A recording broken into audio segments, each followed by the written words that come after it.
दिवा चरत्तो च हरंत ये बलि तस्माहिने रखंत अपमत्ता। तो सूत्र का मतलब सामाजिक क्रांति के बगैर राजनीतिक क्रांति हो नहीं सकती।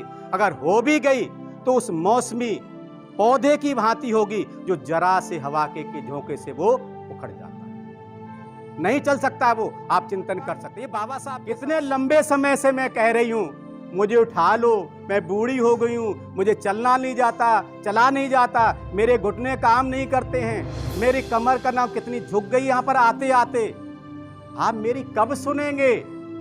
मेरी सुन लो भगवान, मुझे इस दुनिया से उठा लो। तो पीछे से सर्वोत्तम ज्ञान के अनुसार मैं चाहता हूं आपकी दीक्षा किसी उम्र दराज, अनुभवी, शीलवान अगर भिक्षु से होगी तो भारत के लिए अवश्य ही महान संदेश जाएगा, महान संदेश जाएगा। सही में आज मुझे बड़े दुख के साथ कहना पड़ता है कि 20 साल में भंते संगरक्षित जी की किसी ने सुनी नहीं। क्यों नहीं सुनी? उनकी कदकाठी को देखकर, उनका रूप को देखकर। ये तो अंग्रेज हैं, ये कौन होंगे? ये कोई भिक्षु नहीं हो सकते। ये तो कोई न कोई अंग्रेजों के लोग। दो बातों पे बहुत कमेंट करते हैं। एक तो सर के बाल मुड़े होने चाहिए, तभी वो का नाम भिक्षु है। दूसरा उसका चीबर होना चाहिए। तो ये गुण जो है उर्गेन थिटला से उन्होंने सीखा। उर्गेन थिटला हमेशा चीबर नहीं पहनते, तो क्या करें?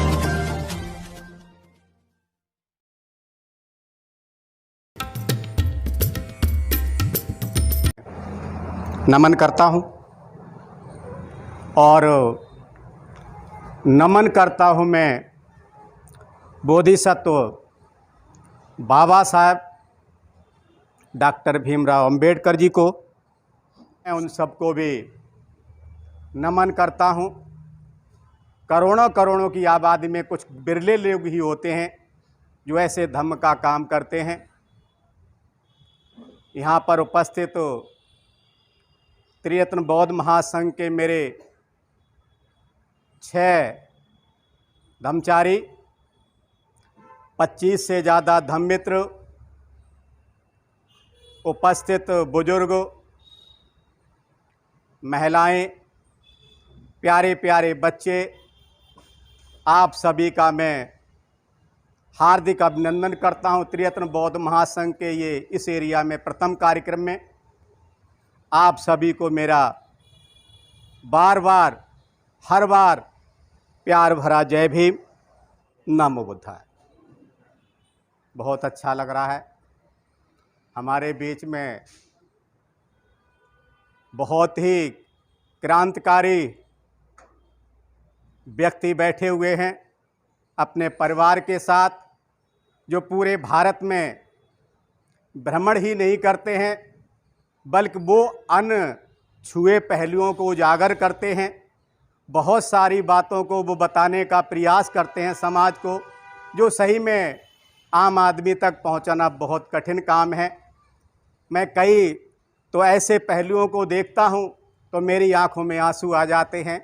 उन परिवारों से रूबरू कराते हैं मीडिया के माध्यम से।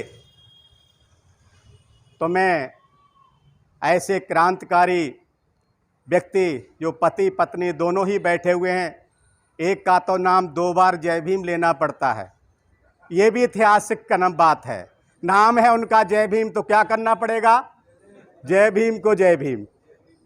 और उनका साथ देने वाली, मीडिया में आज अपनी धाक जमाने वाली और एक नया मुकाम पहुंचाने वाली, एक अगर कोई पायदान छूटता है तो दूसरे दान पर पहुंच जाती हैं वो। तो मैं एनवी न्यूज़ चैनल की मालिक नीलम बौद्ध को मैं बार बार जय भीम, नमो बुद्धाय करता हूँ। आप 100 साल से ज़्यादा उम्र तक जिएं और हमारे समाज को जगाने का कार्य करते रहें। भाई और बहनों, और एक बात मैं पहले बता दूं, हो सकता है मैं नया हूं, मात्र 5 साल का हुआ हूं। अगर मेरे बोलने में कहीं गलती हो जाए तो कृपया इशारा कर देना। मैं बोर करना नहीं चाहूँगा आपको, मैं ज़बरदस्ती सुनाना नहीं चाहूँगा, ये मेरी आदत है। तो मैं बात करना चाहता हूँ भंते संघरच जी। कौन है ये भंते संघरच जी? बहुत सारे लोगों को सही माने में अभी भारत में मालूम ही नहीं है, नहीं मालूम है, और इसीलिए हम भंते संघरच जी को नहीं समझ पाते हैं। सच बात तो ये है कि भंते संघरच जी का जन्म भारत में नहीं, इंग्लैंड में हुआ, और बहुत बड़े परिवार में भी नहीं हुआ है, छोटे से परिवार में हुआ है, और ज़्यादा धनी परिवार में भी नहीं हुआ है। अभी हमारे इससे पहले धर्मचारी मित्रोधन जी ने बताया था, एक बात उनके बारे में बताई थी,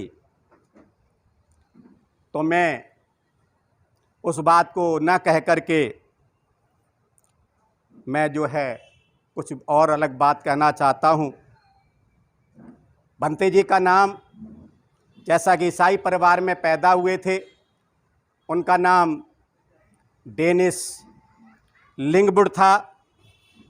बचपन में वह बीमार हुए, और कुछ ज़्यादा ही बीमार हुए, और उस बीमारी के दौरान उन्होंने एक वज्र क्षेत्र का सूत्र, प्रज्ञा सूत्र का अध्ययन किया। तो उन्हें लगा कि मैं ऑलरेडी तो बुद्धिस्ट हूँ, और मुझे इसे और ज़्यादा गहराई में जाना चाहिए।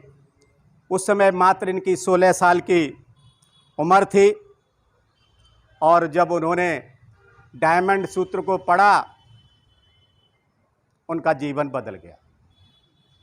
आप लोग भी वाकई गहराई से अध्ययन करते हैं, उसका चिंतन मनन करते हैं, तो आपका भी जीवन और ज़्यादा गंभीर हो सकता है। वो रतन सूत्र की मैं 2 लाइनें बताऊंगा, जिनकी वजह से भंते संघरच जी का जीवन बदल गया। एतानि भूतानि समागतानि भूमानि वा यानि वा अंतलिखे सब्बे भूता सुमना भवन्तु अथोपि सक्कोचि सुणन्तु भासितम् तस्मा ही भूता निशामेत सब्बे मेतम करोति मानुषिया पजाया दिवा चरत्तो च हरन्ति ये बलि तस्मा ही ने रखंत अपमत्ता। तो सूत्र का मतलब क्या है कि इस जगत में, इस चराचर जगत में जितने भी प्राणी हैं, वो चाहे आकाश में हो, पाताल में हो, या जमीन पे हो, जितने भी प्राणी हैं वो मेरी बात को ध्यान से सुने। कौन कह रहा है? विश्व गुरु तथागत सम्यक संबुद्ध। कहाँ कह रहे हैं? वैशाली में। कब कह रहे हैं? जैसे कि अभी भारत में कोरोना काल आया है, इसी तरीके का वैशाली में बहुत ही दुर्भिक्ष रोगों से पीड़ित जनता जब मर रही थी, उनके कल्याण के लिए तथागत सम्यक संबुद्ध ने यह देशना की थी। इसका मतलब क्या है कि जितने भी प्राणी इस चराचर जगत में हैं, वो मेरी बात को ध्यान से सुने, अर्थात वे सभी प्रसन्न हों, वे सभी प्रमुदित हों, एक दूसरे के साथ मैत्री भावना करें और एक दूसरे का रक्षण करें। ये जो सूत्र जब भंते जी ने पठन किया तो उनका जीवन ही बदल गया। इतने प्रभावित हुए, इतने प्रमुदित हुए कि उन्होंने बुद्ध धम्म संघ की राह पकड़ ली। फिर उन्होंने पीछे मुड़ कर के नहीं देखा। अभी हमारे धर्मचारी मित्रोधन जी बता रहे थे कि उनका जो भारत में जो आगमन है, भारत में जो एंट्री है, वो जो है ब्रिटिश सेना में, ज़बरदस्ती सेना में भर्ती होने के कारण उनको वहाँ उसमें सेना में भर्ती होना पड़ा। और उनका जो ट्रांसफ़र है इंडिया में कर दिया गया और 3 साल बाद घोषणा हो गई स्वतंत्र भारत की। और भंते जी ने क्या किया? अपनी आईडी प्रूफ, अपने कपड़े, अपने पास जो भी रुपया पैसा था सब अपने पास से हटा दिया और वो घुमक्कड़ के रूप में जीवन जीने लगे। इस दौरान उन्होंने भारत के जितने भी धर्मगुरु हैं, धर्म स्थान हैं, चाहे वो बुद्धिस्ट हों या अबोध हों, उन सभी जगह के उन्होंने भ्रमण किया। सभी धर्मगुरुओं से उन्होंने चर्चा की, कुछ न कुछ उनसे सीखा और जो जो भी उनको अच्छा लगा वो उन्होंने ग्रहण किया और जो उनके मतलब का नहीं था और वो उन्होंने एक तरफ हटा दिया। हम इस बात से भी बहुत कुछ सीख सकते हैं, जो हमारे मतलब का है हमें उसको ही अपने पास रखना चाहिए। विशेषकर आज मैं जो बोल रहा हूँ उसके बारे में भी ऐसा ही चिंतन कर सकते हैं। जो भी हित का है वही अपने पास रखना है, जो हमारे हित का नहीं है उसको अपने पास नहीं रखना है। 1946 में ही उन्होंने सेना से त्याग पत्र दे दिया और 2 वर्ष वो दक्षिण भारत में भ्रमण करते रहे। अब दक्षिण भारत ही क्यों? हमारे बीच में जय भीम प्रकाश बैठे हैं, बहुत प्रश्न करते हैं, क्योंकि वो मीडिया को बताते हैं ना, तो उन्हें प्रश्न करना बहुत ज़रूरी है, जानकारी लेना बहुत ज़रूरी है। फिर बाद में पूछेंगे वो क्यों? सही में उत्तर भारत के लोग काशीराम के शब्दों में कहा जाए ना, बहुत भोले हैं। उस समय पर व्यक्ति को समझ नहीं पाते हैं, इसलिए उन्होंने रुख कहाँ किया? दक्षिण भारत का। उत्तर भारत से वो चले गए। 2 साल तक लगभग उन्होंने वहाँ धम्म प्रचार प्रसार किया। एक परिव्राजक के रूप में, घुमक्कड़ के रूप में उन्होंने 2 साल उधर बिताए और 2 साल के बाद में 1948 में उत्तर पूर्व के जितने भी पवित्र बौद्ध स्थल हैं उन सभी का ही उन्होंने भ्रमण किया। हम लोग जब भ्रमण करते हैं एक अलग स्टाइल में करते हैं, लेकिन सही में अगर भ्रमण कैसे किया जाता तीर्थ स्थानों का, कभी आपका आमना सामना उनके शिष्य जो अभी ठीक ठाक हैं, 75-76 साल के हैं, धम्मचारी सुबूति जी, जिनकी मित्र की दीक्षा इसी सुल्तानपुरी में बुद्ध वाटिका में उनके द्वारा मेरी मित्र के रूप में 12 फरवरी 2005 को हुई थी। अगर आप उनको नमन करते देख लेंगे तो आधी आधा श्रद्धा, आपका विश्वास बुद्ध के प्रति तो यूं ही बढ़ जाएगा। ऐसे आराम से नमन करते हैं कि हम लोगों की आंखों में आंसू आ जाते हैं। मैंने देखा था उनको बोध गया में, जब उन्होंने नमन किया बाबा साहब की स्टैचू जो बगल में पार्क में लगी हुई है, हमारी आंखों में सही माने में आंसू आ गए। और मेरे ही नहीं, वहाँ जितने भी लोग थे सबकी आंखों में आंसू आ गए। वो क्या कहते हैं? हम नमन एक बोधिसत्व को कर रहे हैं, एक बोधिसत्व को कर रहे हैं। अब बोधिसत्व का मतलब क्या होता है? अगर 4 लाइनों में हम उनका चिंतन करें तो सही में हम बाबा साहब के बारे में जान जाएंगे। बाबा साहब क्या कहते हैं कि अनंत प्राणी दुख में हैं, अनंत प्राणी दुख में हैं, आओ शपथ लें कि हम सभी का एक एक करके उस भव चक्र से बाहर, उस नरक चक्र से बाहर निकालेंगे। सबका तो उद्धार नहीं कर सकते, लेकिन 1-2 का तो कर ही सकते हैं। आपको मालूम है, नीलम जी आई थी 2 बार, मुझे पता है कि कोरोना काल में हमने क्या किया था, ये TBM ने क्या किया था, 2 बार कवरेज की थी। आपको तो सब कुछ पता है। हमने अपनी जान हथेली पर रख कर के परिवार के साथ उस दौरान लोगों के कल्याण का काम किया। उस समय लोग भूखे थे, उनको भोजन देने का काम किया, हमारी टीम ने पूरा साथ दिया। तो हमें भी इसी तरीके से काम करना चाहिए, सीख सकते हैं। बाबा साहब दूसरी प्रतिज्ञा में क्या कहते हैं? अनंत कमजोरियां हैं, सही में बहुत कमजोरियां हैं। अगर कमजोरियां ना होती तो मुझे भी लगभग 15-16 साल हो गए, किसी न किसी अवस्था को तो प्राप्ति कर लेता। क्यों नहीं श्रोतापन हुआ? नीचे का सबसे तो सिस्टम वही है, बोधिचित्त की प्राप्ति। क्योंकि अभी तक बहुत ज़्यादा कमजोरियां हैं, अभी भी राग द्वेष मोह भरा पड़ा है। काम तो कर रहे हैं लेकिन बहुत कम कर रहे हैं। अगर ये कर लेते तो कोई न कोई अवस्था प्राप्त कर लेते। तो हमने अपनी कमजोरियों को देखना है। ये बाबा साहब कहते आओ शपथ लें, एक एक करके उनको हम दूर करेंगे। आगे बाबा साहब क्या कहते हैं?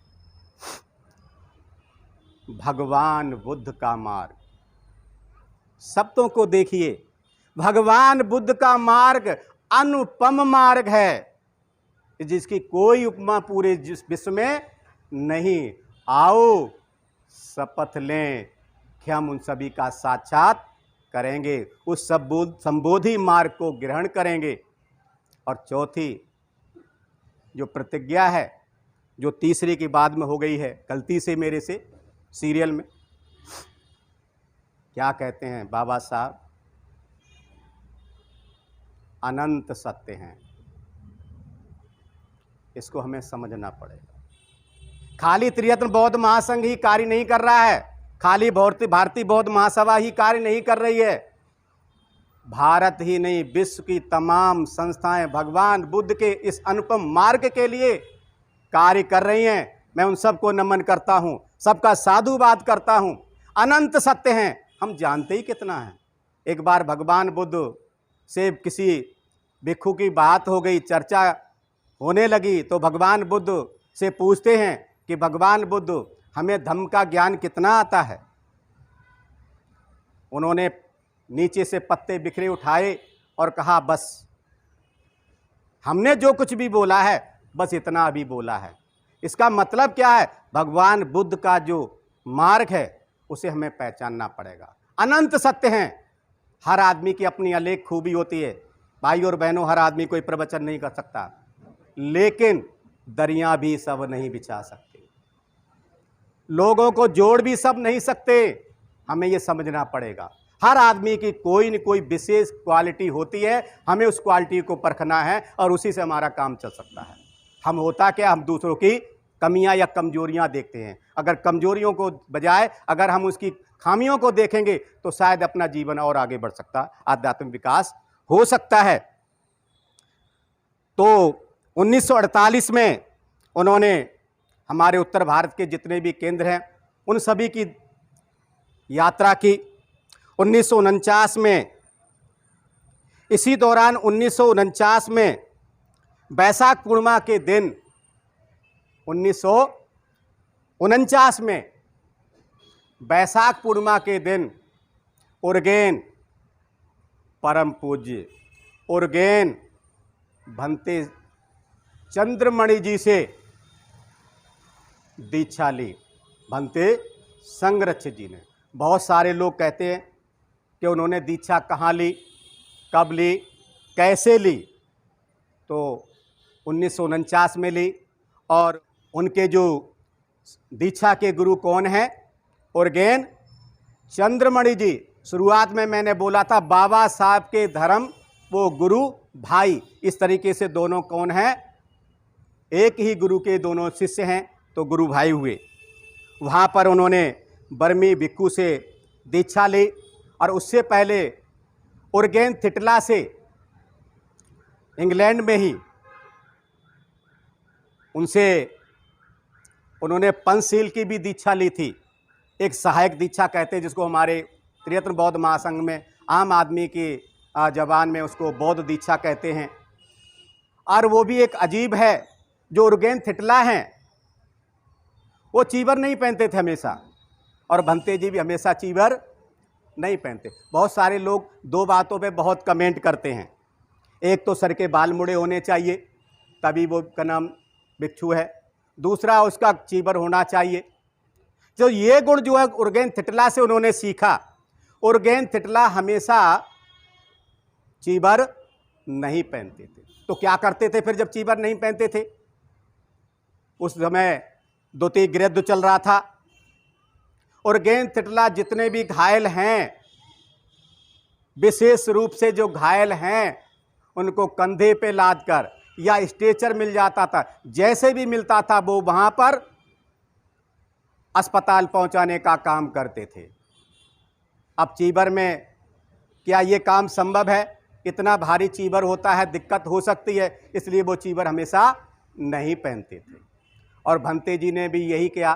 भंते जी की कई जो शिष्य हैं, शुरुआत में पूरा का पूरा सब चीबरधारी ही थे।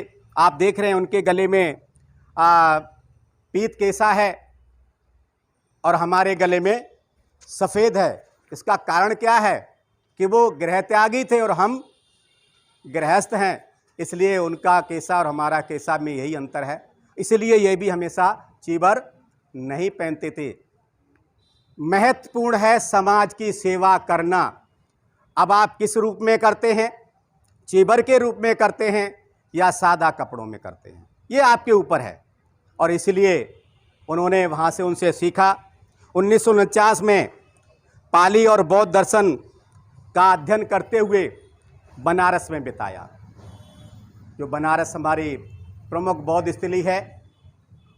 1950 में प्रारंभ में ही उनके जो आचार्य हैं, हमारे बीच में बहुत सारे बुजुर्ग बैठे होंगे, उन्होंने देखा भी होगा, परम पूज्य भंते जगदीश काश्यप जी उनके आचार्य थे। वो उन्होंने उनको आदेश दिया कि जाओ आप जो हिमालय की पहाड़ियां हैं कालिंपोंग में, वहाँ आपको काम करना है, वहाँ ज़्यादा ज़रूरत है लोगों को धम्म की। तो वहाँ पर उन्होंने काम किया और जैसा कि मैंने बताया था 1949 में ही उन्होंने भंते चंद्रमणि जी से बैसाख पूर्णिमा के दिन दीक्षा ली थी। और मेरे एक प्रश्न पूछा गया था और सही में मुझे उसका मालूम भी नहीं था उत्तर।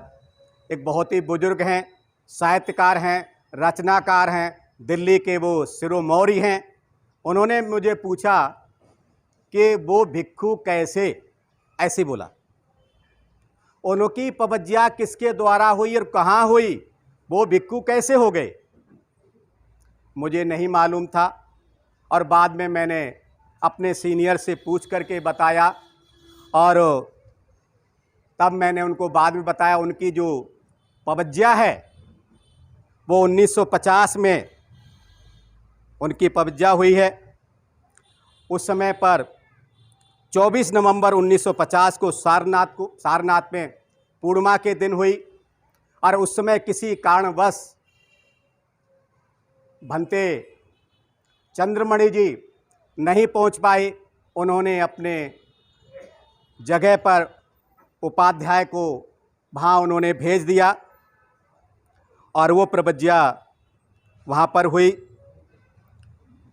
ये भी जो भिक्षु हैं वो भी उधर के ही थे, थेरवादी, अधिकतर श्रीलंका में ही ज़्यादा रहे हैं, वहीं कर थे और उनकी दीक्षा वहाँ पर हुई। लेकिन एक बात मैं बताना चाहूँगा, बहुत ज़रूरी है विशेषकर मीडिया वालों को, और ये आज भी हमारे संग में कायम है। उन्होंने कहा मैं दीक्षा तो दे सकता हूँ लेकिन शिक्षा नहीं दे सकता। भंते जी को दीक्षा तो दे दी गई, पवज्या हो गई, लेकिन शिक्षा नहीं दी गई। और आज भी ऐसा ही होता है, शिक्षा का नाम निशान नहीं रहता है। दीक्षा तो बहुत हो जाती। एक मेरे मित्र हैं, एक दिन चर्चा हो रही थी कि कितनी बार आपने दीक्षा ली, कैसे लिए, कहाँ तक पहुँचे। बोले आपको पता है मैंने 37 बार अब तक बौद्ध धर्म की दीक्षा ले ली है। कितनी बार? 37। मेरे तो पसीने छूट गए। मेरे एक बार दीक्षा लेने में तो आज ये हाल हो गया है, घर परिवार छूट गया है एक तरह से। 1.25 साल से कहना मेडिटेशन का कार्य कर रहा हूँ और कई बात तो घर में इस बात को आप समझ सकते हैं कि जब लगातार अब उधर ही रहेंगे तो एक पटरा जैसे ही कमजोर पड़ेगा तो आप समझ सकते हैं वहाँ भी कुछ न कुछ गड़बड़ी हो सकती है। समझने की बात कहने की नहीं है। एक बार की हमारी प्रपज्या वो दीक्षा हुई मित्र की 12 फरवरी 2005 में। किसके द्वारा? सुबूति के द्वारा। तो आज भी मुझे वो याद रहता कि दीक्षा मेरी किसके द्वारा हुई है, मैं किधर जा रहा हूँ, मुझे किधर जाना चाहिए था। तो भंते जी ने बाकी जो शिक्षा का काम है, जो बर्मी भिक्खु हैं, थेरवादी भिक्खु, महायानी नहीं, उनका सारा सिस्टम थेरवादी भिक्खुओं द्वारा हुआ है, ये भी मैं स्पष्ट करना चाहता हूँ। तो वहाँ पर उस समय उनके उपाध्याय ने उन्हें 4 निश्चय दिए, यानी 4 प्रतिज्ञाएं दी। भिक्खु की 4 प्रतिज्ञाएं होती हैं, मुझे इसके बारे में जानकारी नहीं है, चौथी के बारे में तो विशेषकर नहीं है, और अभी तक मुझे जवाब भी नहीं मिला। हमारे बीच में है एक आयुर्वेदाचार्य, वो शायद बता सकते हैं उसके बारे में, मुझे तो नहीं मालूम है। 4 उनको प्रतिज्ञाएं कौन सी दी गई? पहली बात, दान के भोजन पर निर्भर रहना होगा, जो भी आपको मिलेगा भिक्षाटन करना होगा। दूसरी बात, कूड़े से उठाए गए जो चीथड़े हैं उनका आपने अपने आप अपने हाथों से चीबर बना करके पहनना होगा। तीसरी बात, रहने के लिए आप मठाधीश नहीं बन सकते, विहाराधीश नहीं बन सकते, आपको कंदराओं में या वृक्षों के नीचे आश्रय लेना होगा। कितना कठिन होता है भिक्खु का जीवन, क्या हम इसको समझ पाए हैं? क्या वाकई आज उसका निर्वाह हो रहा है? और जो चौथी उनको प्रतिज्ञा दी गई, चौथा जो निश्चय दिया गया, मैं अभी तक नहीं समझा हूं, लेकिन फिर भी जो है वो बताना चाहूँगा, वो है बीमारी के लिए, बीमार होने पर गौमूत्र का सेवन। अब उसके द्वारा दवाइयाँ बनती होंगी, मुझे इसके बारे में जानकारी नहीं है। एक दिन मैंने चर्चा की थी, तो हमारे मित्र धर्मचारी श्रमणचित्त बैठे हैं कि बहुत सारी दवाइयों में ऐसा होता है, और मुझे उसकी जानकारी नहीं है, इसलिए मैं उस पर नहीं जाऊँगा। किंतु परंतु पर भंते जी ने युद्ध समाप्त होते ही भारत में रहने का निर्णय लिया, और उर्गेन चंद्रमणि जी से दीक्षा लेने के बाद अपना समय उन्होंने बुद्ध धम्म संघ के प्रचार प्रसार के लिए ही लगाया। 1949 में ही बाबा साहब के बारे में भंते संग्रत जी को पता चला कि भारत में कोई ऐसा बोधिसत्व है जो समाज के कल्याण के लिए दिन रात एक किए हुए है। 1949 में ही उनको पता चल गया।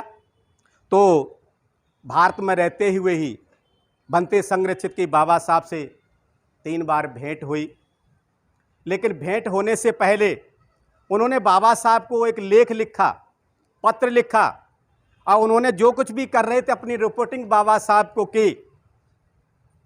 बाबा साहब को जब उन्होंने रिपोर्टिंग की तो बाबा साहब भंते संग्रत जी को एक आदर्श भिक्खु मानते थे।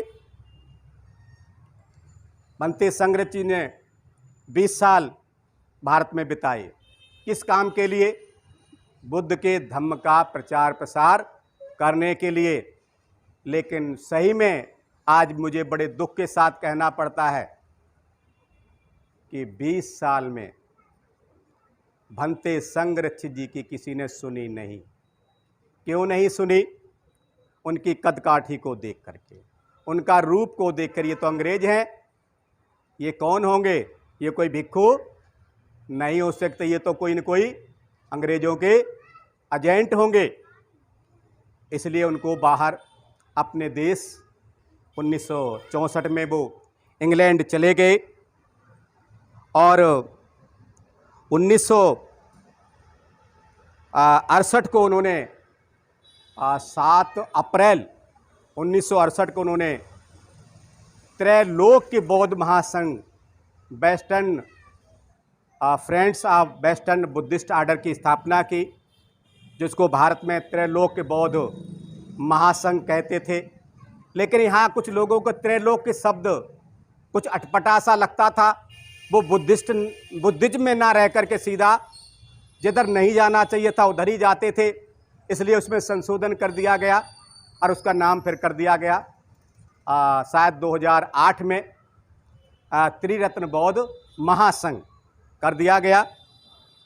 और जब से त्रिरत्न बौद्ध महासंघ के नाम से ही जाना जाता है। आज भारत में 80 से ज़्यादा केंद्र हैं। क्योंकि मैं मित्र कन्वीनर रहा तो उसके हिसाब से मुझे पता चलता रहा कितने केंद्र के लोग यहाँ आए हुए हैं, कितने नहीं आए हुए हैं। तो उस हिसाब से लगभग 80 से ज़्यादा केंद्र कार्यरत हैं। एक बात मैं और बताना चाहता हूँ कि बाबा साहब से भंते संघ रक्षित जी प्रभावित क्यों हुए और उन्होंने ये चीवर का रूप न लेकर के काम करने को महत्व क्यों दिया। एक बाबा साहब का लेख छपा था, बुद्ध उनके धम्म का भविष्य, मैं साथ में लाया हूँ, आंखें खुल जाती इससे। इसमें बाबा साहब 3 बातों को कहते हैं। क्या कहते हैं? धम्म के प्रचार प्रसार के लिए पहली बात, बौद्धों के लिए एक बाइबल जैसा हल्का फुल्का छोटा ग्रंथ होना चाहिए, क्योंकि त्रिपिटक इतना विशाल है, भंडार है, उसको इस जीवन में समझना बहुत मुश्किल है। इसलिए वो क्या चाहते थे, कोई हल्का फुल्का ऐसा हो, उस सारांश रूप में भगवान बुद्ध की जो शिक्षाएं हैं, उनका जो सिस्टम है उसमें होना चाहिए। और ये कार्य बाबा साहब ने स्वयं अपने जीवन काल में कर दिया और उसकी प्रस्तावना लिखते लिखते संसार से विदा हो गए।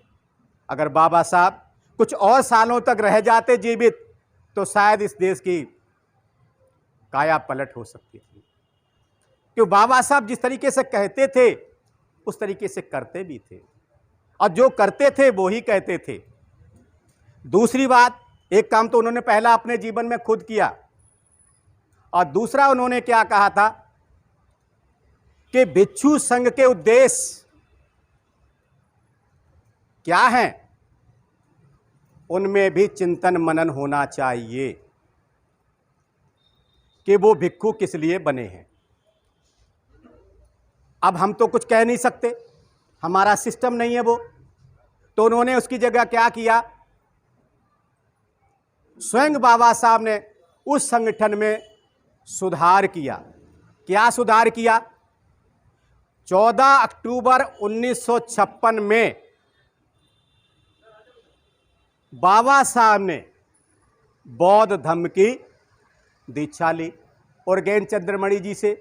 लेकिन 13 अक्टूबर 1956 की शाम को 4 बजे चंद्रमणि जी से चर्चा भी की संघ के बारे में, बहुत चिंतित थे वो।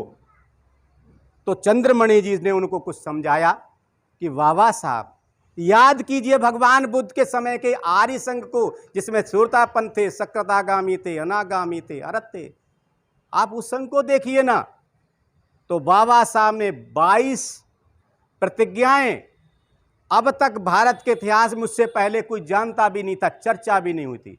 बुद्ध का धम्म तो थोड़ा बहुत चल ही रहा था, पूरे विश्व में चल रहा था, लेकिन बाबा साहब ने 22 प्रतिज्ञाएं देकर एक तरह से उसमें शुद्धिकरण कर दिया। यानी कहा जाता है ना कि आपको अगर बड़ी रेखा खींचनी है, छोटी रेखा अगर दिख रही है तो उस छोटी रेखा के पीछे मत पड़ जाइए, क्या करना है, एक उसके नीचे बड़ी रेखा खींचती। बाबा साहब ने बड़ी रेखा खींच दी और 14 अक्टूबर 1956 को पहले स्वयं दीक्षा ली, और वो परंपरा है वो तोड़ दी बाबा साहब ने। बाद में लाखों लाख अनुयायियों को 3 जगह पर 14 अक्टूबर, 15 अक्टूबर और 16 अक्टूबर को उन्होंने भारत में चंद्रपुर है और क्या नाम आपका नागपुर है, और एक जगह कोई और, वहाँ पर दीक्षा दी उन्होंने।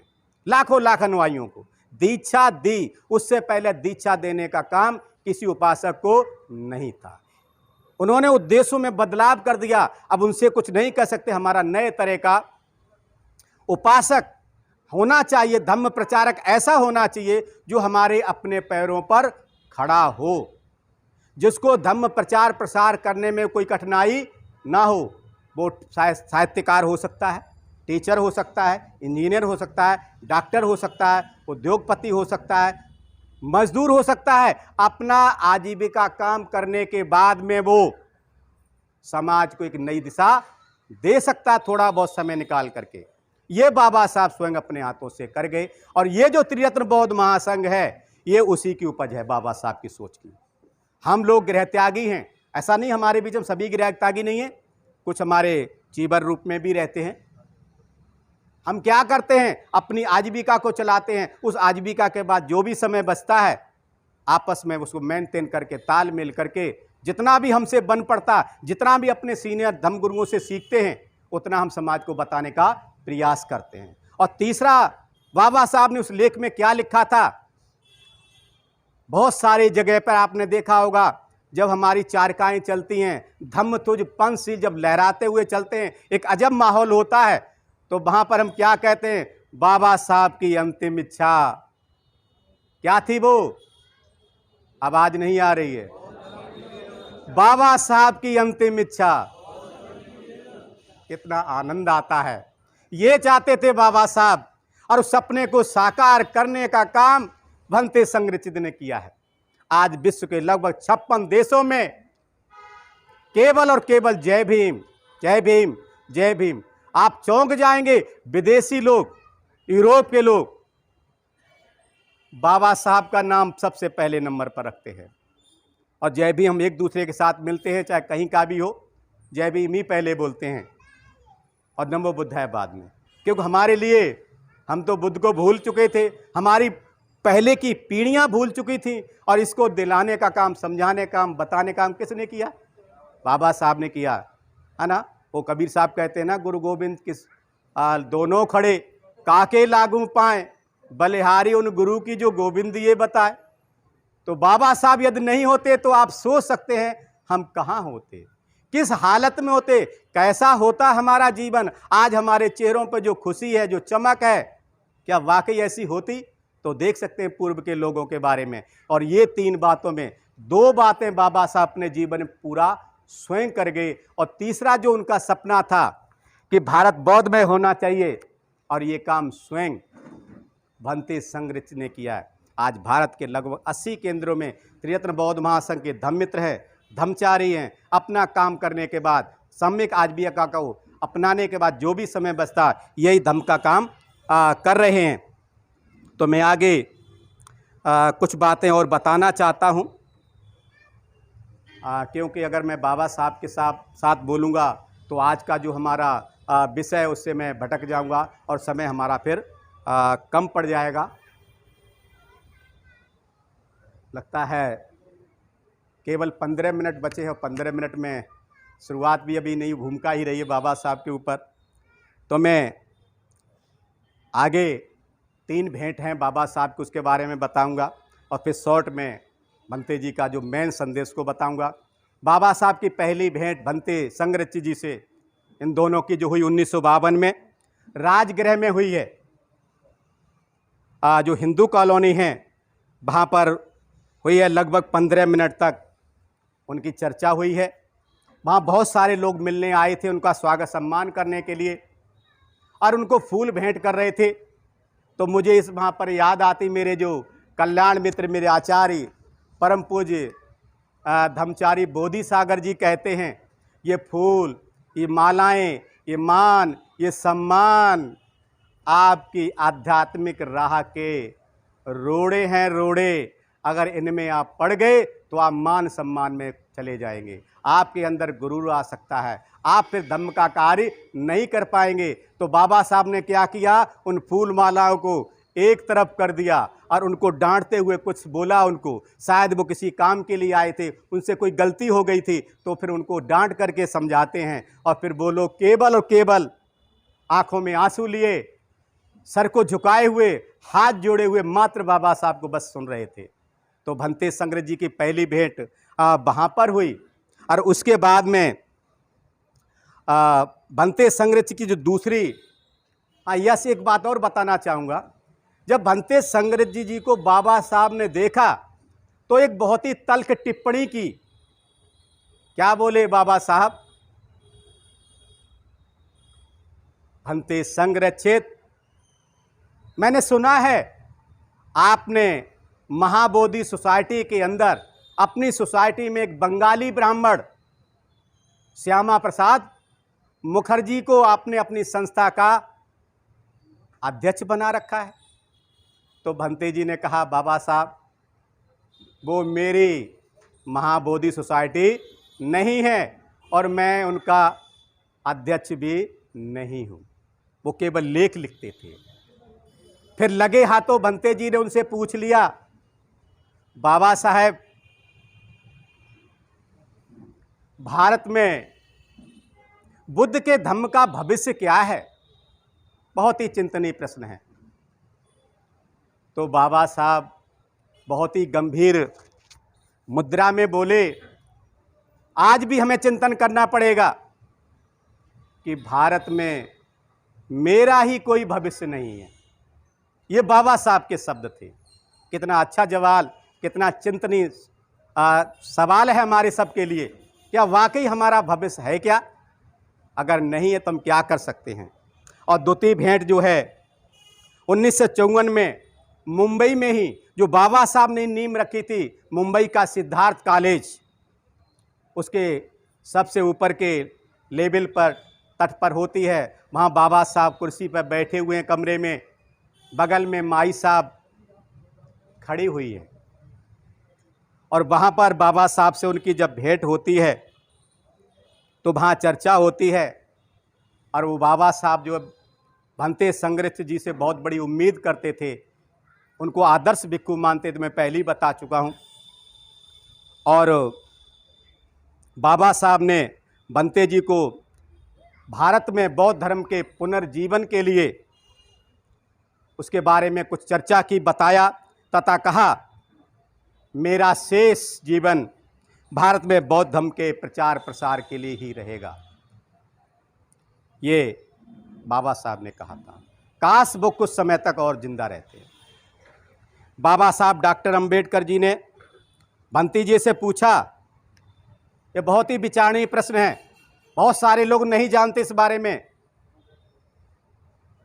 क्या आप मुझे, मेरे परिवार को त्रिरत्न पंचशील की दीक्षा देंगे क्या? तो भंते जी का जवाब सुनिए। भंते जी कहते हैं, मैं निश्चित रूप से स्वीकार कर लेता और मैं बहुत खुशहाल अपने आप को समझता यदि आपकी दीक्षा मेरे हाथों होती। लेकिन मेरे सर्वोत्तम ज्ञान के अनुसार मैं चाहता हूं आपकी दीक्षा किसी उम्रदराज, अनुभवी, शीलवान अगर भिक्षु से होगी तो भारत के लिए अवश्य ही महान संदेश जाएगा, महान संदेश जाएगा। ये थी संग्रहित जी की बात। और अगर मेरे पास कोई आ जाए, अगर मैं भिक्षु हूँ कि मैं दीक्षा लेना चाहता हूँ, तो मैं क्या करूँगा? एक और हमारा शिष्य बढ़ जाएगा। यही हो रहा है ना।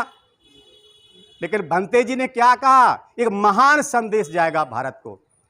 तो फिर उनकी भी दीक्षा बाद में, उस समय तो बाबा साहब ने कुछ नहीं कहा, लेकिन अवश्य चिंतन किया होगा, मैं गारंटी के साथ कह सकता हूं, क्योंकि बाद में 14 अक्टूबर 1956 को बाबा साहब की दीक्षा किसके द्वारा हुई?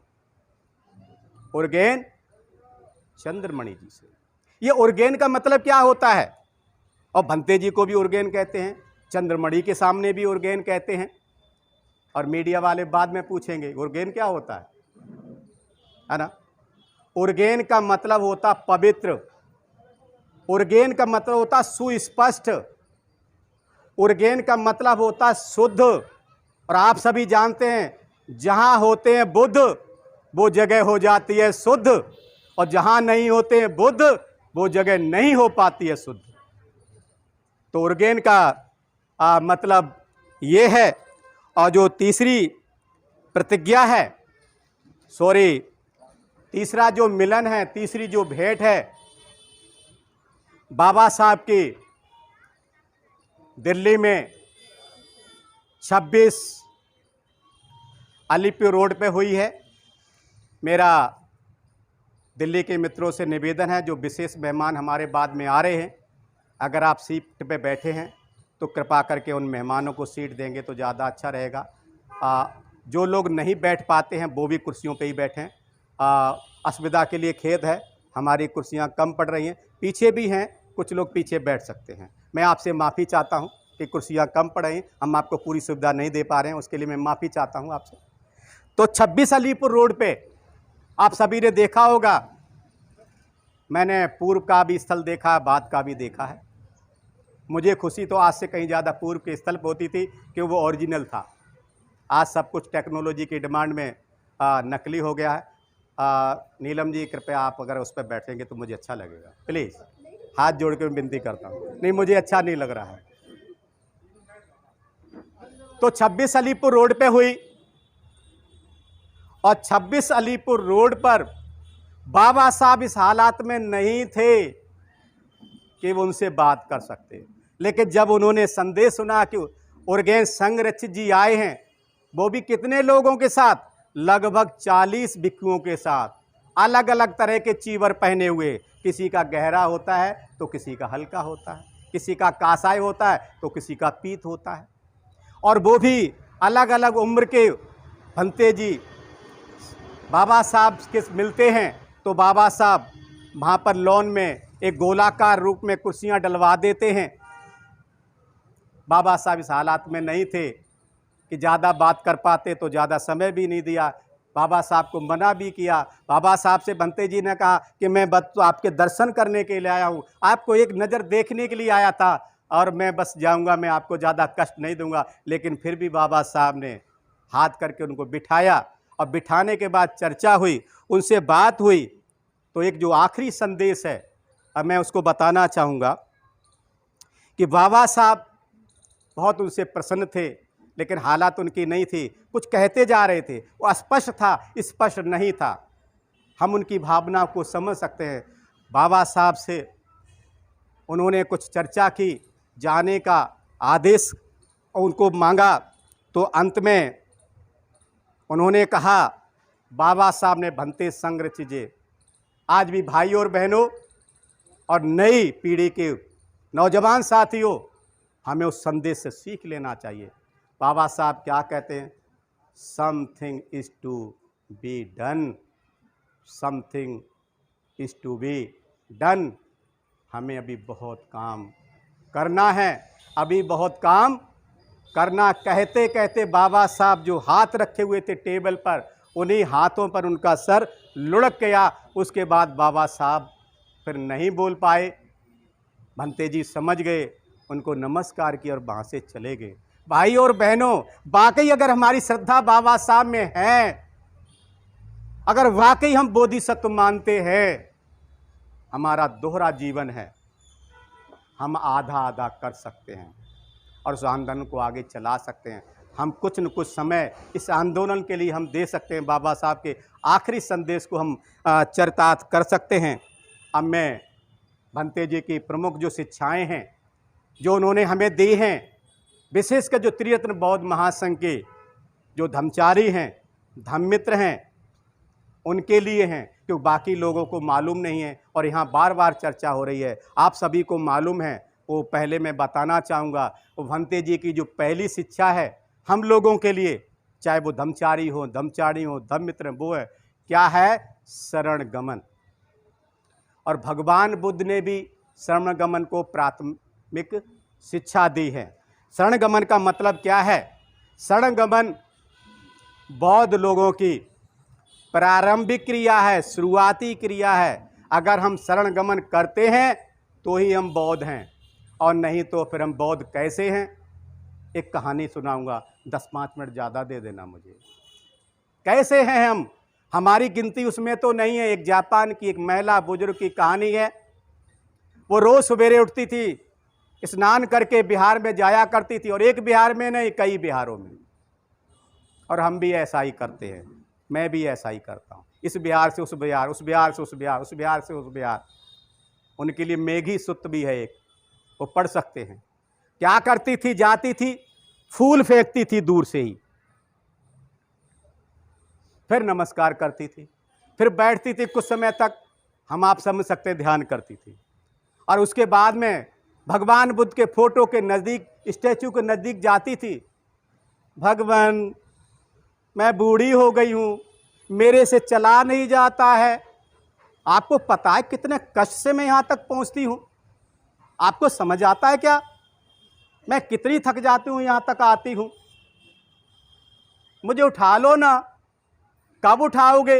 मैं कहते कहते थक गई हूँ, आप मुझे उठाते ही नहीं हैं। और उस कहकर शिकायत करके चली जाती। अब ये बुद्ध इस बात को सुनेंगे क्या? ऐसा मार्ग बताया क्या उन्होंने? उन्होंने कहा कि मैं तो मार्गदाता हूं, मोक्षदाता तो नहीं, तो फिर मोक्ष कैसे करेंगे? अगले दिन आती थी फिर वही बात, फिर अगले दिन आती थी वही बात, अगले कई दिन हो गए। एक दिन क्या हुआ, कुछ भिक्षु वहां आ गए, तो उन्होंने एक दिन तो सुन लिया। दूसरे दिन उनमें से एक बुजुर्ग भिक्षु है, उसने सोचा इसको कुछ न कुछ तो संदेश देना ही पड़ेगा, जैसे किसा गौतमी को दिया, विशाखा को दिया। तो जा करके जैसे वो वहां पहुंचने वाली थी, उन्हें पता था टाइम का, उससे पहले पीछे जा करके वो भिक्षु बैठ गया और उसने वही शिकायत की, भगवान कितने लंबे समय से मैं कह रही हूं मुझे उठा लो, मैं बूढ़ी हो गई हूं, मुझे चलना नहीं जाता, चला नहीं जाता, मेरे घुटने काम नहीं करते हैं, मेरी कमर का नाम कितनी झुक गई यहां पर आते आते। आप मेरी कब सुनेंगे? मेरी सुन लो भगवान, मुझे इस दुनिया से उठा लो। तो पीछे से आवाज आती है, उस शोले का डायलॉग, हमने तुम्हारी आवाज को सुन लिया है कन्या। जैसे उसने कहा, अरे भगवान बुद्ध, आप मेरी बात को सुन रहे हो क्या? आप यहां हो क्या? अरे नहीं नहीं भगवान, अरे मुझे नहीं जाना, अभी पोते की शादी करनी है, अभी रे मेरा पड़पोता बड़ा हो रहा, उसको कॉलेज में एडमिशन कराना, अरे मुझे अभी नहीं जाना, मैं तो बस मजाक कर रही थी। भाई और बहनों, क्या हम भी ऐसा ही तो नहीं कर रहे? हम भी तो भगवान बुद्ध के पास सुबह वंदना, शाम को वंदना, सुबह को ध्यान, शाम को ध्यान, दोपहर को ध्यान, जहां बैठ गए वहां बैठ गए, वही लगता ध्यान कर रहे, इससे बड़ा ध्यान ही कोई नहीं। कहीं हम ऐसा भी तो नहीं कर रहे कि लोगों को दिखाने के लिए तो ध्यान, लोगों को दिखाने के लिए पंचशल त्रिशरण बुद्ध पूजा ये वो, और अंदर कुछ ऐसा ही चल रहा है। तो हमें इस बात का चिंतन करना है, हमें शरण गमन करना है। अगर हम शरण गमन करते हैं तो ही हम बुद्धिस्ट हैं, और अगर शरण गमन नहीं करते हैं, त्रियत्नों को, बुद्ध धम्म संघ को अपनी शरीर से, अपनी इस वाणी में और अपने मन में धारण नहीं करते हैं, तो आप समझ सकते हैं फिर कौन है आप, कैसे आपका नाम बुद्धिस्ट हैं। ये भंते जी की शिक्षा है, हमें इसका चिंतन करना चाहिए। केवल दिखावे के लिए तो नहीं कुछ कर रहे हम। शरण गमन हमारा प्राथमिक अंग है और जीवन शैली द्वितीय है। दूसरा जो है भंते जी का जो संदेश है, जो आधार है हम लोगों के लिए, और वो है कल्याण मित्रता। आप सभी ने सुना है अच्छी तरीके से। आनंद ने भी जब एक बार उनसे पूछा भंते जी से कि क्या कल्याण मित्रता अधूरा धम्म है, भगवान बुद्ध चुप रहे थे।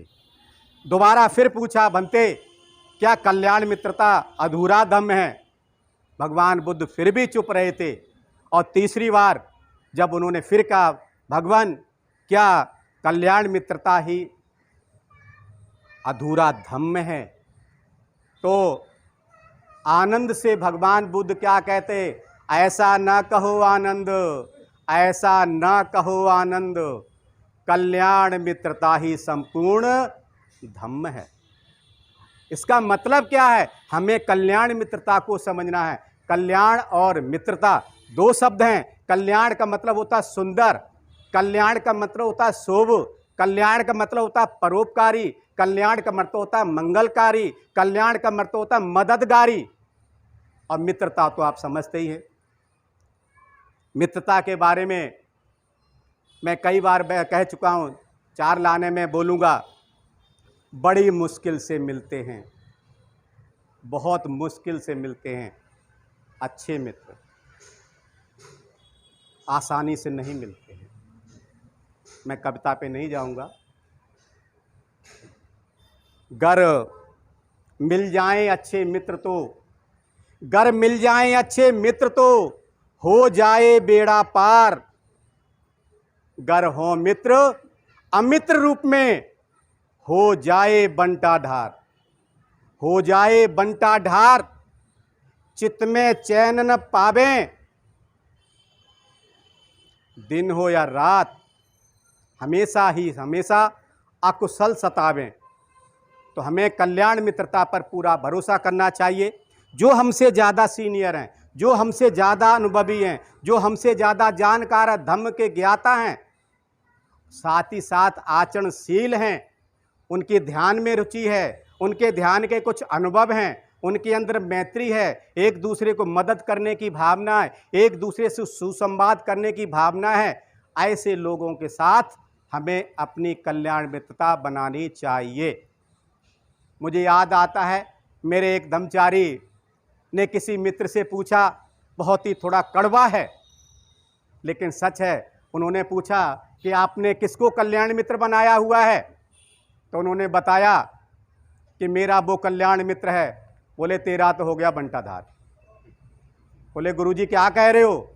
बोले वो खुद ध्यान करने नहीं जाता, वो कभी खुद शिविरों में नहीं जाता, वो आचरण नहीं करता, उसकी वाणी में जस नहीं है, मिठास नहीं है, वो तुम्हें क्या देगा? अगर हमारे अंदर कड़वापन है, क्रोध है, अहंकार है, खुन्नस है, फुन्नस है, तो लोगों को क्या हम देंगे? वही तो देंगे। हमारे अंदर खुद मैत्री नहीं तो दूसरों को क्या देंगे हम?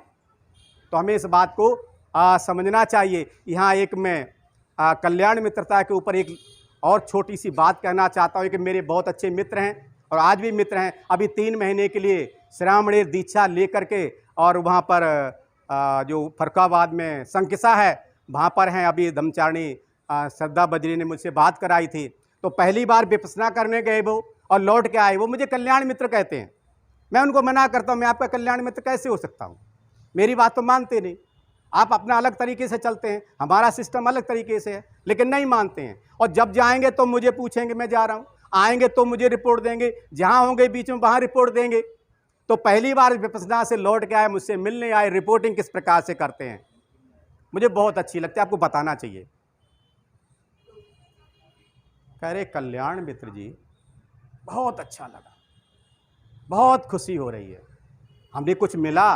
बोले हाँ। मैंने क्या मिला? मैं तो श्रोतापन्न हो गया। एक शिविर में, एक विपश्यना के शिविर में मेरा तो पसीना छूट गया। मैंने कि मुझे तो कितनी साल हो गए ध्यान करते हुए, शिविर करते हुए, आज एक ऐसा व्यक्ति महामानव मिला है जो एक ही कदम शिविर के अंदर श्रोतापन्न हो गया।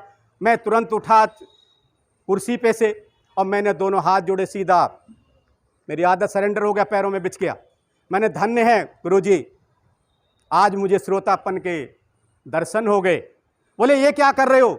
हमने आपने ही तो कहा मैं श्रोतापन्न हो गया, मुझे कोई अवस्था प्राप्त नहीं है, तो फिर मैं तो अवस्था प्राप्त को नमन करूंगा। बेशक मैं आपका कल्याण मित्र हूं, लेकिन आप कहना हमसे आगे निकल गए, मेरा कर्तव्य बनता है कि मैं आपको क्या बोलते हैं अभिवादन करूं, आपका धन्यवाद करूं, साधुवाद करूं। तो यहाँ कहने का मतलब ये, अगर हमसे जूनियर भी कोई आगे निकल रहा है तो हमें उसका भी सम्मान करना चाहिए। ऐसा नहीं कि मैं सीनियर हूँ, मैं पहले धर्मचारी बना हूँ या मैं पहले संघ में आया हूँ, मैं सीनियर हूँ, तो फिर वही आप पर लागू हो जाएगा हिंदू धर्म का अहम ब्रह्मास्मि, वही शब्द आप पे लागू हो जाएगा। तो कल्याण मित्रता का मतलब ऐसे लोगों के साथ मित्रता करनी है जो आपका कल्याण करने वाले हैं, जो ध्यान करने वाले हैं, जिनके पास धम्म के तत्वों की गहरी जानकारी है, उसको हमने समझना है। और तीसरी शिक्षा क्या है? बोधिसत्व आदर्श। बोधिसत्व के बारे में 4 प्रतिज्ञाएं हमने बताई थी, उस आदर्श को हमने भी समझना है, उस आदर्श को अपनाना है। बोधिसत्व की 4 प्रतिज्ञाएं बताई थी। क्या? पहली प्रतिज्ञा, अनंत प्राणी दुख में हैं, आओ शपथ ले हम एक एक करके उस कीचड़ से निकालेंगे। दूसरी प्रतिज्ञा क्या? हम में अनंत कमजोरियां हैं, देखो उन कमजोरियों को, मैं अपनी कमजोरियों को देखता हूं, आप अपनी कमजोरियों की जिम्मेदारी ले सकते हैं, उनको देखिए, उनको बाहर निकालिए, आप शुद्ध हो जाएंगे और मैं भी शुद्ध हो जाऊंगा। तीसरी है अनंत सत्य हैं, हम उन सत्यों से दूर क्यों रहते हैं? चाहे हीनयानी हो, महायानी हो, वज्रयानी हो या कोई भी यानी हो, थेरवाद के हो, महायान के हो, हम इसमें क्यों पढ़ते हैं? भंते संग रचित करते, हम सभी परंपराओं का सम्मान करते हैं। तो फिर जहाँ जहाँ भी अच्छा हमें लगता है वहाँ से ले लेना चाहिए, उनको ग्रहण करना चाहिए। जहाँ जहाँ से भी अच्छा मिलता है हमें उस आदर्श को अपनाना चाहिए। चौथा क्या है? भगवान बुद्ध का मार्ग अनुपम मार्ग है। क्या अभी तक हमें यही नहीं पता चला? 37 इसने कहा था, हमने 37 बार दीक्षा ली है, हमने बंधु हम आपसे कुछ जानना चाहते हैं। आप 37 बार हैं तो 37 बोधि पक्ष तो जानते होंगे। बोले ये क्या होता है? 37 बार दीक्षा लेने वाला क्या कहता है ये क्या होता है? मैंने कहा आप अष्टांग मार्ग बता सकते हो? बोले मुझे नहीं मालूम। हमने पंचशील की जानकारी दे सकते हो? बोले नहीं मालूम। 4 आर्य सत्यों को बता सकते हो? बोले नहीं मालूम। अरे आप ये 4 शून्यता बता दिए? बोले नहीं मालूम। हमने ध्यान की अवस्थाएं बता दी? बोले नहीं मालूम। 37 बार दीक्षा लिए। तो हमने फिर क्या समझा, बोधिसत्व आदर्श को हमने कैसे समझा है, इसको हमने यहाँ पर बहुत गंभीरता से लेना है। बोधिसत्व कहते किसे हैं? वो स्वयं के लिए तो जीवन जीता ही है, लेकिन दूसरों के लिए वो उससे कहीं ज़्यादा जीवन जीता है। बाबा साहब के कितने उपकार हैं हमारे ऊपर, कितने उपकार हैं, कहाँ तक बोलेंगे हम। सही में अगर हम उधर बोलने लग जाएं तो समय तो क्या हमारा जीवन भी कम पड़ जाएगा बाबा साहब के बारे में बोलने के लिए। बोधिसत्व का मतलब क्या होता है, हम इतना ही समझ लें कि वो स्वयं तो अपना जीवन जीता ही है, लेकिन दूसरों के कल्याण के लिए भी पीछे नहीं रहता है। उसका संकल्प होता है, चाहे मैं बुद्ध बनूं या ना बनूं, चाहे मैं बुद्ध बनूं या ना बनूं, मैं दरवाजे पर पहरेदार बन के खड़ा रहूंगा और एक एक प्राणी को मैं इस भव चक्र से, इस नरक चक्र से, इस दुख चक्र से निकालने का प्रयास अपने जीवन के अंतिम क्षणों तक करता रहूंगा। और बाबा साहब ने क्या किया? हमारे सीनियर साथी भाई साहब बोल रहे थे कि बाबा साहब ने अपनी संतानों की तरफ नहीं देखा, परिवार की तरफ नहीं देखा। वो अगर चाहते तो दुनिया के तमाम जो उद्योगपति, अरबपति, खरबपति है उस लिस्ट में होते, भारत की बड़ी से बड़ी नौकरी कर सकते थे। लेकिन बाबा साहब ने उधर नहीं देखा, समाज को देखा। और आज हम किधर देख रहे हैं, हमें इस बात का चिंतन करना है। बाबा साहब का एक जो संदेश है, अगर उसको हम समझ लेते हैं तो शायद हमारा जीवन धन्य हो सकता है। वो क्या है? सामाजिक क्रांति के बगैर, ये बाबा साहब के शब्द मेरे नहीं, सामाजिक क्रांति के बगैर राजनैतिक क्रांति हो नहीं सकती। और हम क्या कर रहे हैं? त्रियत्न बौद्ध महासंघ के समाज के अंदर क्रांति कर रहे हैं, जगाने का काम कर रहे हैं, जगाने का काम कर रहे हैं। सामाजिक क्रांति के बगैर राजनैतिक क्रांति हो नहीं सकती। अगर हो भी गई तो उस मौसमी पौधे की भांति होगी जो जरा से हवा के झोंके से वो उखड़ जाता है, नहीं चल सकता वो। आप चिंतन कर सकते हैं, ये बाबा साहब के शब्द हैं। तो हमने भी समाज को जगाने का काम प्रतिपल करना है। और बाबा साहब ने कहा था कि मैं समाज की सेवा करूंगा। अगर मैं कुछ दिनों तक और जीवित रह गया तो मैं कुछ और कर सकूंगा। मैं आगे बाबा भंते संग्रचित जी की जो 5वीं शिक्षा है वो है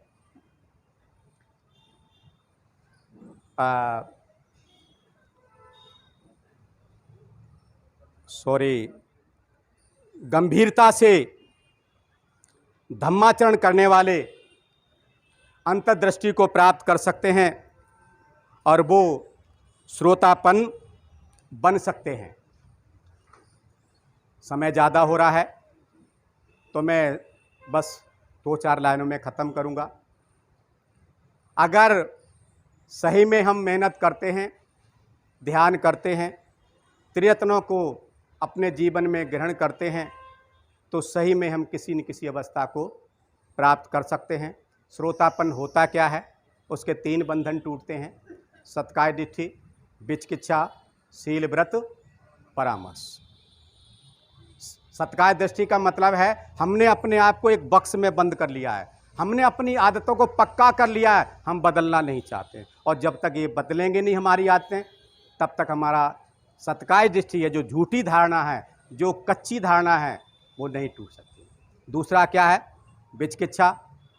हम संदेह करते रहते हैं, सामने वाला कितना गंभीरता से धम्माचरण कर रहा है हम नहीं समझ पाते हैं। और तीसरा क्या है? वो है शील व्रत हम जो भी करते हैं, अभी हमने बताया था एक उदाहरण के माध्यम से जापान की महिला की कहानी, कहीं हम भी तो ऐसा ही नहीं कर रहे हैं, हम भी तो कहीं दिखावा नहीं कर रहे हैं। ये अगर बंधन 3 टूट जाते हैं तो श्रोतापन बन सकता है, उससे बोधिचित्त की प्राप्ति हो सकती है। और जो 5वां है और मुख्य है वो है सम्यक आजीविका। आप सभी जानते हैं सम्य आजीविका के बारे में। ऐसी आजीविका जिससे किसी दूसरे प्राणी को कष्ट ना हो, दुख ना हो, ऐसा हमें काम करना है जिससे कि औरों को कोई किसी प्रकार की हानि ना हो। हमारे त्रिरत्न बौद्ध महासंघ में पाश्चात्य देशों में हर केंद्र पे ये सम्यक आजीविका के प्रोजेक्ट चालू हो गए हैं। भारत में कई केंद्रों पे चल गए हैं जहाँ पर समान रूप से वहाँ पर का नाम जो भी कार्यक्रम करते हैं, जो प्रोजेक्ट चलाते हैं, उसमें जो भी आमदनी होती है उसमें बराबर की भागीदारी करते हैं। उनकी का नाम आजीविका भी चलती रहती है और धर्म का कार्य वो करते रहते हैं। उत्तर भारत में भी अगर ऐसा हो जाएगा, वैसे प्रयास हमारे बहुत सारे सीनियर धर्मचारी इस विषय में लगे हुए हैं, तो फिर यहाँ पे भी सोशल प्रोजेक्ट चालू हो सकता है। भाई और बहनों, आपने बहुत देर तक आपने मुझे सुना है और इधर से हमारे संचालक महोदय के इशारा भी हो रहा है और मैंने पहले ही कह दिया था कि जब कनम आपको अच्छा ना लगे या आप मेरी बात को ना सुनना चाहें तो इशारा कर देंगे, और एक भी इशारा होता तो फिर मैं ही रुक जाता हूं। आपका बहुत बहुत धन्यवाद करता हूं। और जहां मैंने शुरुआत की थी, जिसने एक सूत्र ने, डायमंड सूत्र ने, रतन सूत्र ने बनते संघरच जी का जीवन बदल दिया है, तो मैं उसकी अंतिम लाइनों को बोलना चाहूँगा, फिर मैं यहीं पर रुकूंगा। भगवान बुद्ध की जो देशना है वो वहाँ पर भगवान बुद्ध कहते हैं, एतानि भूतानि समागतानि भूमानि वा यानि वा अंतलिखे तथागतम देव मनुष्य पूजितम बुद्धं नमस्सामि सुवत्ति होतु। एतानि भूतानि समागतानि भूमानि वा यानि वा अंतलिखे तथागतम देव मनुष्य पूजितं धम्मं नमस्सामि सुवत्ति होतु। एतानि भूतानि समागतानि भूमानि वा यानि वा अंतलिखे तथागतम देव मनुष्य पूजितं संघम नमस्सामि सुवत्ति होतु। अर्थात इस जगत में, इस चराचर जगत में जितने भी प्राणी हैं, उन सभी के द्वारा भगवान बुद्ध पूजनीय हैं और ये वचन सच्चा है। इस सत्य वचन से आप सभी का मंगल हो, आप सभी का कल्याण हो। इस चराचर जगत में, इस पृथ्वी पर, आकाश में, पाताल में जितने भी प्राणी हैं, उन सभी के द्वारा भगवान बुद्ध की दी गई शिक्षाएं पूजनीय हैं। ये वचन सच्चा है और इस सत्य वचन से सभी का मंगल हो, सबका कल्याण हो। इस चराचर जगत में, पृथ्वी पे, आकाश में, पाताल में जितने भी प्राणी हैं, सभी के द्वारा भगवान बुद्ध का जो अनुपम संग है, जिसमें श्रोतापन्न है, सकृतागामी है, अनागामी है, अरहत हैं, जिसमें बुद्ध बनते हैं, ऐसा संघ सभी के द्वारा पूजनीय है। ये वचन सत्य है। इस सत्य वचन से सभी का मंगल हो, सभी का कल्याण हो।